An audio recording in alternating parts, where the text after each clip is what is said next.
Hey guys, what's up? It's Wolf Airsoft Gaming, and today I've got another huge Airsoft unboxing for you guys.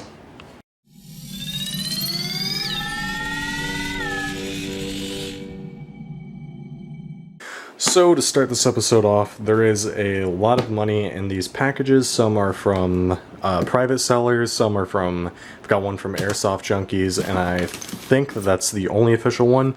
I've got AEG, HPA, just a bunch of stuff here. So I'm going to go ahead and start with the smallest package here. Then we'll move over to this guy, then this one, and then finally the big one.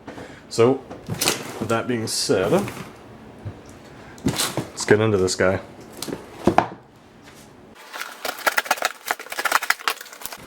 Okay, so this one isn't anything that exciting. It's just a Polarstar solenoid for a fusion engine. I'm trying to zoom in on some of this stuff. So this is just a regular solenoid, and I also have a Wolverine FCU, and this will lead into our next package. I know that one is really quick, which is this guy.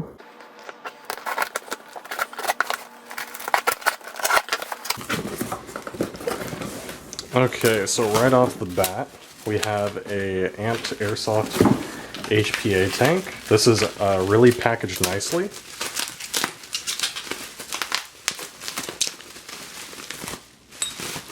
Boom, there we go. And this is a SLP tank, as you can see there by the SLP. Of course, shipped with no air in it. This is a 48 by 3000 PSI SLP tank. So we'll leave that there. Next, we have the line, which is again another amped Airsoft dual quick disconnect line. I actually run this on my rig that I personally use, the same color. Next, we have the HPA engine itself. It is a Wolverine Gen 2 Inferno. So you can see the Gen 2 there. It's also a different design with the head nozzle works and whatnot. We have the wiring harness here, and as well as the QD connecting, which he was kind enough to provide. And we have the trigger board that looks to be damaged. I don't think that the switch is actually on there for full auto. So maybe that broke? Maybe that wasn't there, I don't know. But yeah, and then the end cap for the M4 buffer tube. And then the last thing is the regulator, of course, which is an amped Airsoft SLP reg, and very nice condition. So pretty sure that the full auto is broke on that, which is really odd. He didn't say that it was, so it didn't include an FCU, which is why I bought a brand new Wolverine FCU. So I'll contact him about that, but even then it's not a big deal. I bought the Wolverine Gen 2 Inferno, the whole kit with tank, line, and reg for $150. So you can't get any better than that. That's like a $300 off retail. So let's go ahead and put all of this good stuff in the box, and then we can continue to the next package.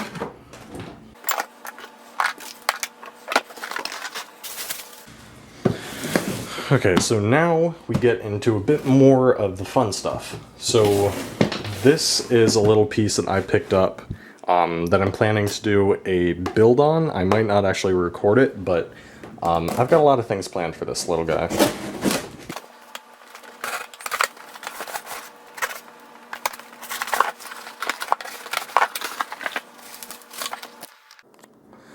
Okay, so obviously we'll get the small stuff out of the way.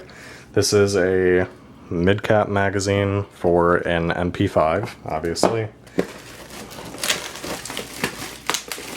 And then here is the high cap for the MP5. Cool little small magazine. And then here we actually have the MP5 itself. Now this is a super small MP5. It's actually an MP5K. This is the Galaxy version, also rebranded by Echo One and CYMA. It's got a unique rail system that goes along it, which I wanted. It's super light and not made out of metal, which is another thing I wanted. Trigger works fine, no odd pulls, and yeah, pretty cool stuff. The charging handle seems to be broken off, but I don't really think it even does anything, which is really weird. I guess you have to like take the gun apart to adjust the hop up. I don't know. But yeah, it's a really cool, nifty little piece.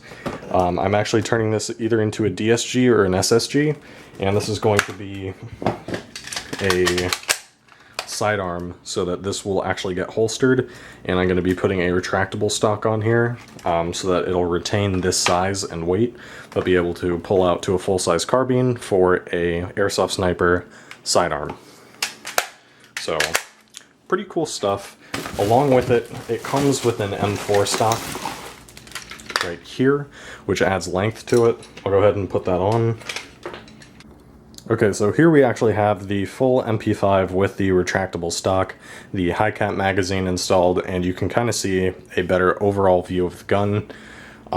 It's really small, it's all made out of plastic, so it's extremely lightweight, it's durable, and they're cheap. So this is going to be a really fun build, and I'm hoping to make a kick-ass secondary weapon for my sniper loadout with this. Okay, so on to the last item on our list, which is the big box that I'm sure you've all been waiting for. Let's get into here.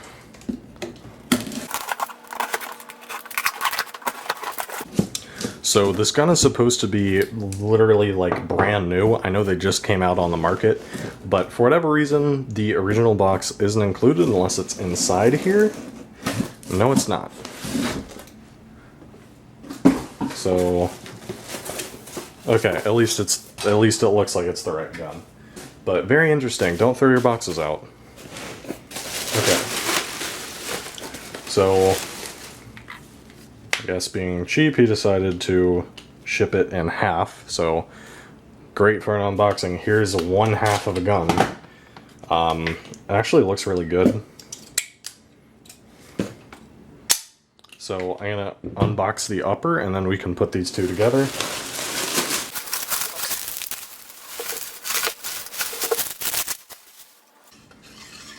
Okay, so I'm just gonna note the hop-up unit actually looks really good. It's a nice rotary style.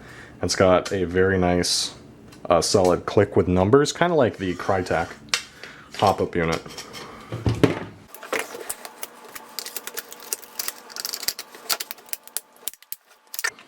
So there is the actual rifle once assembled.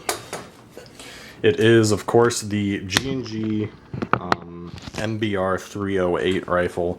These are brand new and just came out on the market. They have two different versions, but overall it is a 417 with good mags that actually feed. You have the option of a 40 round low cap, a 110 round mid cap, or a 370 round high cap with their brand new G2 magazine, or G2 gearbox, sorry, and that has a bunch of features: integrated MOSFET, glass cutoff feeding, perfect upgraded air seal components, drivetrain components. I mean, this thing is completely decked out. It's pre-upgraded from the factory. Of course, we already talked about the rotary hop-up, and this is just one hell of a gun. It also has this nifty feature of the bolt locking back, and that is, as we saw earlier, part of the gearbox. It's not just like most in the upper receiver.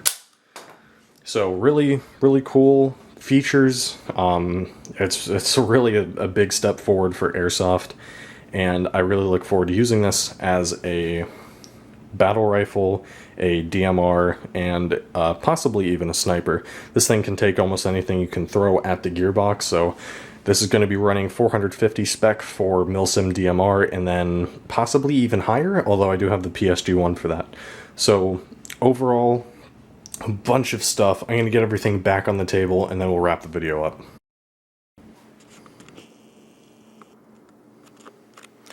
Okay, so quick summation. We had the G&G MBR 308 rifle, the Echo 1 USA MP5K with the integrated RIS system, some Polarstar products, Wolverine products, the entire Wolverine HPA setup, and that is going to do it for this video. Now, if you guys want to see specific videos about any of these, leave a comment down below, and it might just happen.